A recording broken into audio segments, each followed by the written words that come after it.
We start with the latest developments on the intensifying conflict in the Middle East. Congress is expected to be briefed on the latest U.S. operations today. There has been continuous back and forth from lawmakers on whether Iran actually posed an imminent threat. President Trump is vowing to destroy Iran's missile capacity and capabilities and the Navy to ensure they never get a nuclear weapon. The president is now saying it could take longer than a month to end. We projected 4 to 5 weeks, but we have capability to go far longer than that. This is not Iraq. This is not endless.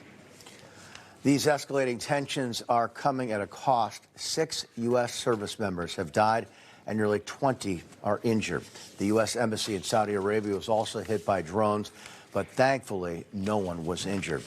And now a travel advisory is in effect, canceling thousands of flights and stranding American travelers. NBC Connecticut's Noah Cornelius joins us live in studio. Noah, what kind of ripple effect will this have perhaps on our airports here? Yeah, well, Kevin, I spoke to some experts, and according to the State Department, we are seeing a massive escalation in security warnings this morning. A worldwide caution is now in effect as the U.S. tells thousands of Americans across the Middle East to get out immediately. This comes as airspaces around the active war zone are either shutting down completely or becoming extremely dangerous to navigate. The urgency follows that drone strike on the U.S. Embassy in Riyadh last night, which has forced American diplomats there to shelter in place. That depart now order covers 14 countries, stretching from Egypt and Jordan all the way to the UAE and Qatar.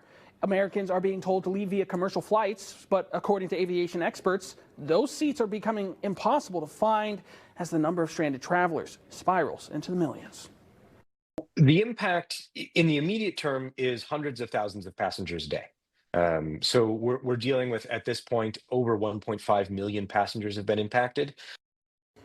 And it's not just passenger travel being impacted. As we mentioned yesterday, the no-fly zones and the closings of key ports and waterways are taking a massive hit on the global economy. As Professor Kenneth Gray in the Department of Criminal Justice and Criminology at the University of New Haven explains, the ripple effect is hitting everything from cargo to local commerce. International shipments, maritime shipments through this area will be impacted. Air freight traveling through this region will be impacted. People with business in this area will be impacted. And coming into our newsroom this morning, Jordan announced the partial reopening of its airspace during daylight hours only. However, with the majority of the regional airspace closed, the larger impact on the Middle East too soon to predict.